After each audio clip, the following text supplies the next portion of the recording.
Welcome back, everybody, to the Baltimore Orioles franchise here on MLB The Show 21. Today, we've got the Season 4 trade deadline, and our Orioles will definitely be active in the market, which you will see in just a moment.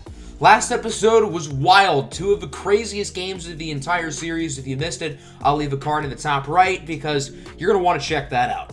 So for those who did see it but need a recap, against the Yankees, we were down 10-0 and only lost by 1. And then against Toronto just a week later, we were down 6-1 going into the bottom of the ninth, and we scored 6 runs. And I'm pretty sure we got all 6 of them with 2 outs, capped off by a 3-run bomb to walk it off by Heston Kjerstad. So just wild stuff. We've already made quite a few trades this offseason, getting Shed Lawn and Tristan McKenzie. But being one game behind the Toronto Blue Jays, we do need to make some moves here in this deadline. In the American League, you got, I would say, 6 or 7 teams all within 4 or 5 games of each other. We are currently the second wild card out of that group, but we could jump up to 1. We could jump out of the playoffs. I mean, it's that close. In the NL, it's pretty similar, but the Dodgers are just so much better than everybody. So, of course, the Shed Lawn pickup has been wonderful. He has been one of our best hitters. And overall, I don't think we really need to acquire another bat. I think the lineup is in a pretty good spot for the most part. I think we're mainly going to focus on the pitching today. Other than Burns and Marquez, the pitching rotation really has not been consistent. Meyer and Thompson have not really taken the leaps that I would have hoped them to. And the bullpen has been a little bit underwhelming as well. So adding another starter and adding a reliever is definitely going to be something we look to do here at this deadline. We still have plenty of really good prospects, not just the 8 potential guys, but also players who are a little bit worse, who we could look to move, or maybe we do trade one of our 8 potential guys in order to get somebody really good. Looking at the trade block, there are a few enticing players. Brian Hayes headlines the list, but I knew we had to prioritize pitching. And although there really are not any good ones here on the block, I figured, why not try to manually figure out some pitchers I like? So we're going to check out the player finder and sort through some relievers first. We're going to start with that. So I sorted through the closing pitchers, and somebody who popped out at me was Amir Garrett of the Cincinnati Reds. Garrett is having a stellar season. He's been arguably the best reliever in baseball. In just under 40 innings, he has allowed 3 runs, 58 strikeouts, an ERA at .69, nice, a whip also lower than 1, and with the Reds not playing all that well this year, I think trading him does make some sense. The offer in the trade finder is Jeremiah Jackson and DL Hall. I'm not willing to do that, but I am willing to kind of do that in a way. So the trade is going to be DL Hall and Anthony McGathick to the Reds for Amir Garrett. So DL Hall is an A potential prospect. He has a lot of upside, but he hasn't gotten better. Since the start of Season 1, he has been rotating between AA and AAA, and whenever he's been in AAA, he has struggled. So he really has not progressed, which is why I'm willing to trade him, and the Reds hope a change of scenery helps him out. I do like Anthony McGathick, but the Reds need some catching depth, so we do have to, unfortunately, trade him away here. I think it's worth it, because Amir Garrett is having an all-star caliber season. He's been inconsistent throughout his career. It seems like he's good pretty much every other year. He does have 3 years left on his contract, which is really interesting, and he's pretty cheap, too, so this could be a good long-term pickup as well. Now I want to find a starting pitcher, and it was a little bit harder to find somebody I wanted, so I decided to think a little bit outside the box, and the team we're going to be making the trade with is the Houston Astros, who are currently the first wild card.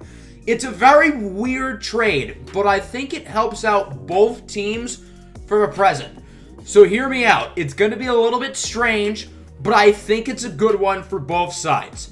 So Framber Valdez is going to be the player who we acquire from the Houston Astros. He is 30 years old, a free agent at the end of the season, and he's been a pretty good middle-of-the-rotation guy, which is what I'm looking for. We don't need an ace-caliber guy because we already have that in German Marquez.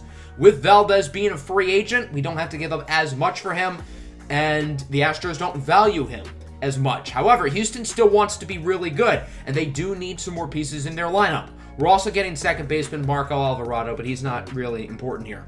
So we will be trading them 2 major league caliber players. The first one is Eliezer Hernandez, who has spent most of the year in AAA, but they do need a new 5th starter because Framber Valdez is being traded. And although Hernandez has performed poorly in limited major league opportunities this season, he has been pretty good in the past. He's pitched pretty well in AAA. So again, a change of scenery could be good for him. Anthony Rizzo is also in the trade, and I have no idea how people are going to feel about this, but hear me out.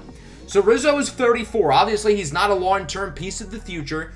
He has a team and player option for the offseason. I imagine he will opt in to his player option, and the team option will probably be declined by us if we were to keep him. I would have likely let him walk, so now we can get some value for him, and we can make Carmen Sixto the permanent first baseman, because I think he has absolutely earned that opportunity. I've enjoyed playing with Rizzo, but I don't really feel like we need him. I think we need starting pitching more, and the Astros need a guy like Rizzo in the middle of their lineup.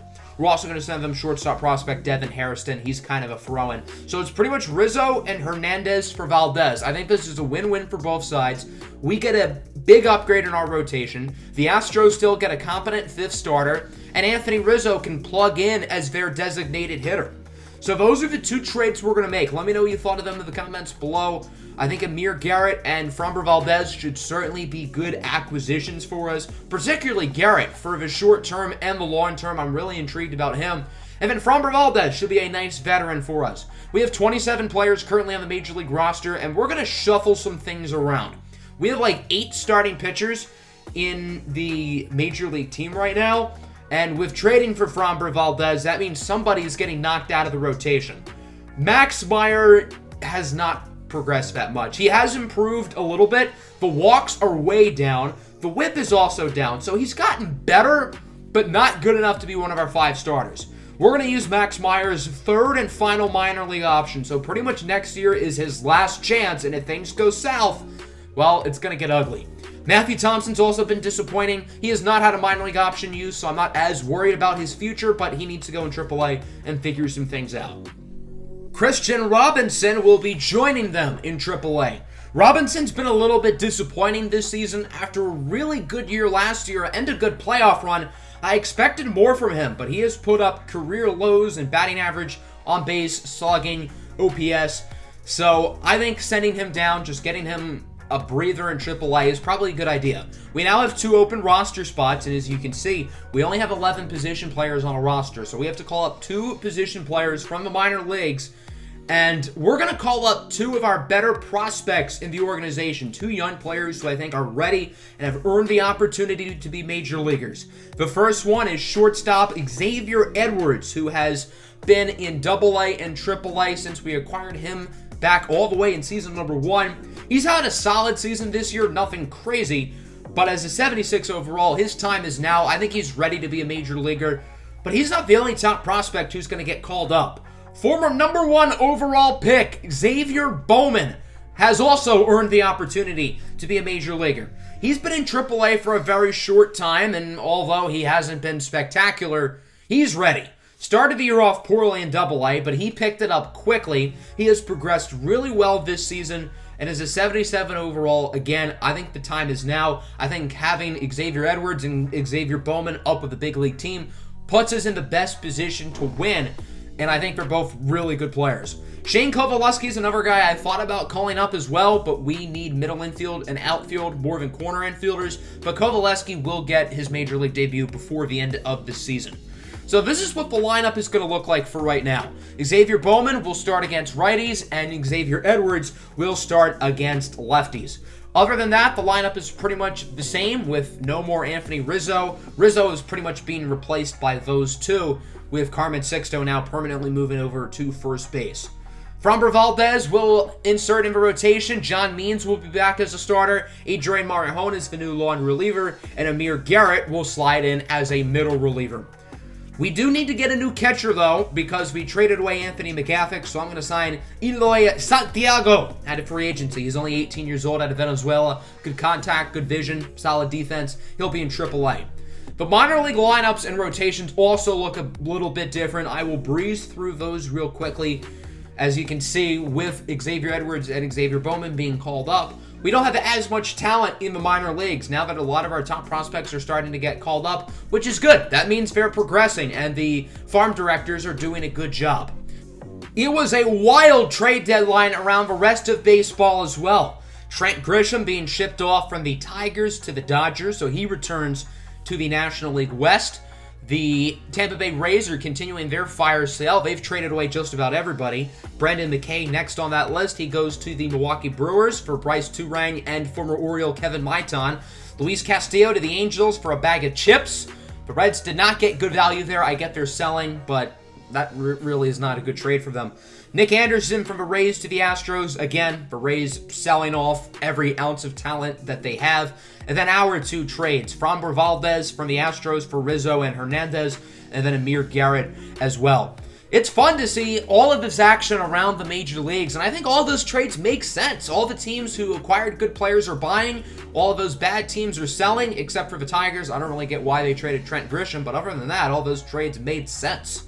So here's the first game after the trade deadline. I know we played against Toronto in the last episode, but I wanted to play them here for a couple reasons. One, so we could see the debut of Xavier Edwards and Xavier Bowman. Both of them will be starting today. Edwards at short, Bowman in center field, both of their natural positions. Also, I want to play the Blue Jays as much as possible, being in a tight division race with them, separated by a game. Every game against Toronto matters.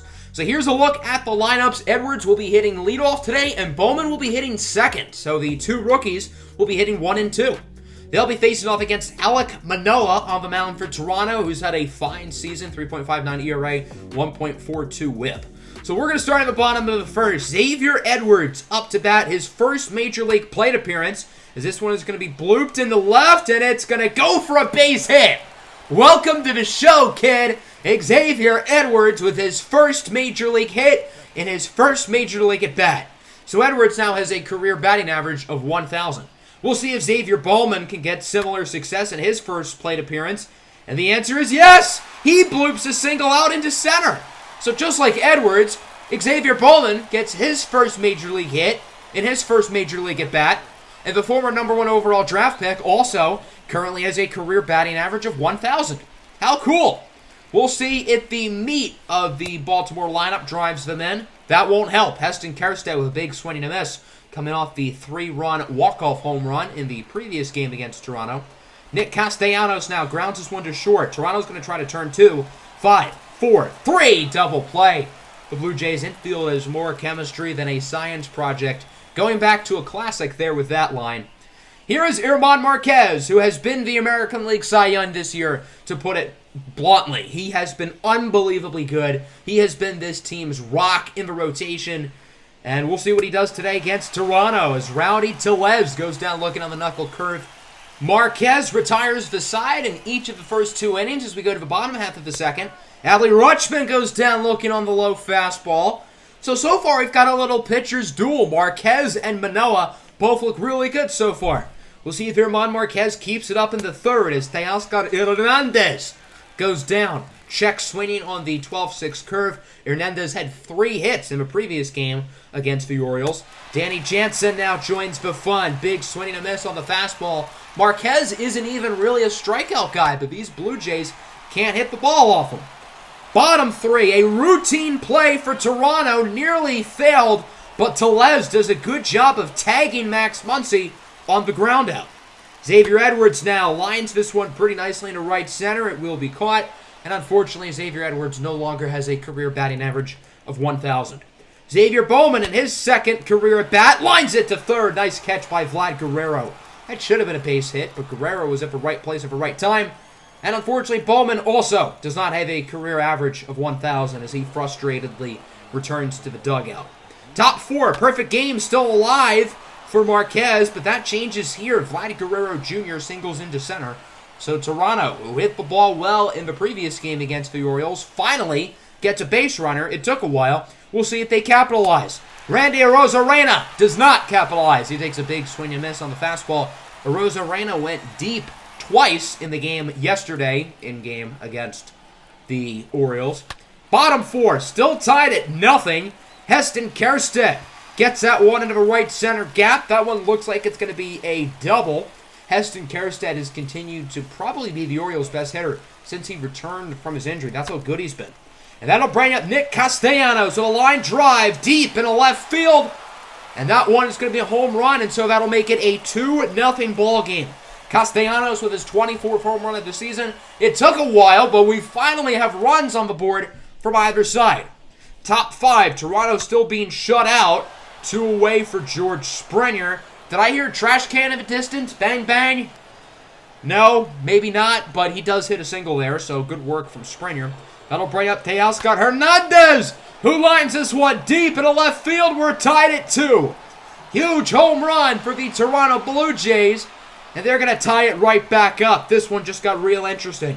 Teoscar Hernandez with his 9th home run of the season. Not great there for German Marquez. The fun would not stop there for Toronto as Danny Jansen rips this one in the left field. That'll go for a base hit. Toronto's got a nice little 2-out rally going. Their past 3 batters have all reached base. How about we make it 4? Bo Bichette singles in a right. So now there's 2 on, 2 outs. This was once a perfect start for Marquez, and now you've got to imagine the bullpen's got to be pretty active. Cavan Biggio draws a walk, and the bases are now loaded. That is 5 straight base runners. The Orioles have to get this out, and Vladimir Guerrero Jr. crushes it into left. Just foul. A very close call for Baltimore, as that one was nearly a grand slam. Instead, Guerrero weakly grounds it to second, and that play will be made by Shed Long to get the out. So the Blue Jays leave them loaded, but they do score 2, courteous of a 2-run blast by Teoscar Hernandez. Let's go to the bottom of the 5th. Toronto makes a surprisingly early pitching change. Carlos Martinez is in for the Blue Jays. He's had an okay year. His strikeout-to-walk ratio is pretty bad, though. Max Muncy leads things off. Muncy lines this one into right center. That one's going to go likely for extra bases. Rounding first, headed to second. And the Orioles are trying to get this lead right back as they start the inning off with a runner in scoring position. Muncy is now at third base, as that'll bring up the rookie Xavier Bowman. He's going to fly this one into left center field. It will be caught. However, Muncy will tag up. So Xavier Bowman gets his first career RBI. Doesn't do it in a stylish way. Instead, it's off a sac fly. But nonetheless, Baltimore takes the lead as it's now 3-2. Top 6, German Marquez surprisingly still in the game. But that decision pays off as he retires the side. Finished off with a Rowdy Tellez flyout. That'll end German Marquez's day. 5 really good innings and then 1 not good inning. But overall, pretty good performance for Marquez. 6 innings, allowing 2 runs. And now we go to the bottom half of the inning. Shed Long is up to bat. He is currently 2 for 2. But he's going to strike out looking there on the outside fastball. That one did not look like it was in the zone. But Angel Hernandez behind the dish clearly thinks otherwise. Adley Rutschman now with 2 away. Grounds this one to Bichette. Tough throw, but another nice defensive play out there at first base by Rowdy Tellez. Let's hop into the 7th inning where we get our first look at one of Baltimore's trade deadline acquisitions. It's Amir Garrett with his nice .69 ERA. The Orioles have Amir Garrett, Edwin Diaz, and Jordan Hicks in the same bullpen. Those guys are 3 of the best strikeout-throwing pitchers in baseball, which is just scary to think about. Close play there at first. Carmen Sixto bobbled it, but Garrett does a nice job of quickly getting over to the bag. Now Teoscar Hernandez, who had a home run earlier, he strikes out. Garrett's first is an Oriole, and his first inning would go very smoothly. Bottom 7, Max Muncy with a drive and a right. You can't forget about it. Solo home run for Muncy, his second hit of the ball game. 14th home run of the year, 400 feet on the nose, and the Orioles are now up 4-2. That'll bring up Xavier Edwards. This one is high, pretty deep, in a right field, and that one will go for a home run. Xavier Edwards, in his first Major League game, hits his first Major League home run.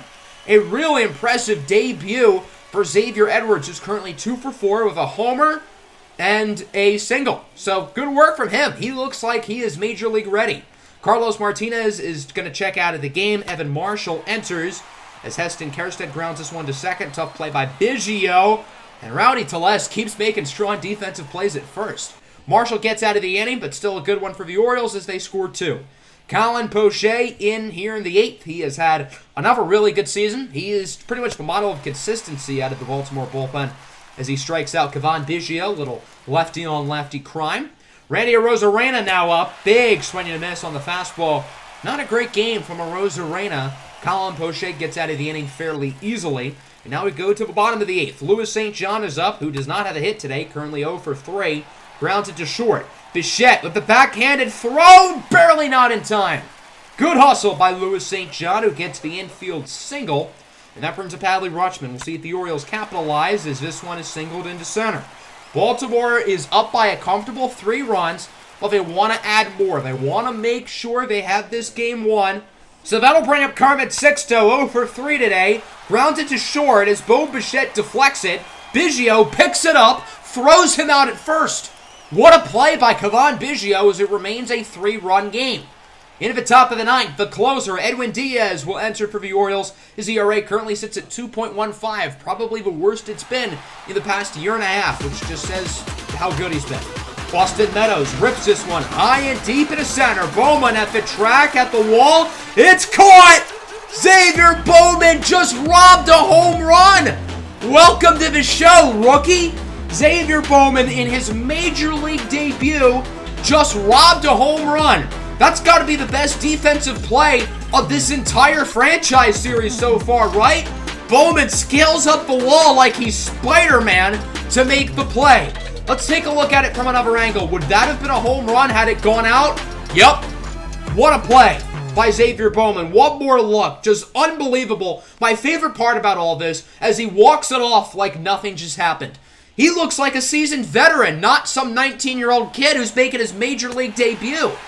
Springer strikes out on the slider. That's how this game ends. A really fun 5-2 victory here for the Baltimore Orioles coming off the trade deadline. All of our new acquisitions who played today, whether it was from a trade or from a roster move, all played really well. Toronto only finished with 5 hits, 4 of which I think all came in a row. Teoscar Hernandez had the 2-run homer. As for us, 5 runs off 12 hits. Our 2 Xaviers both played pretty well today, as Xavier Edwards hit a home run and Xavier Bowman robbed one. Castellanos and Muncy also go deep. Bowman also drove in another run. Hermano Marquez gets the win. He pitched pretty well. And then the bullpen did not allow a single hit. Special shout out to Amir Garrett in his Orioles debut. He looks really good.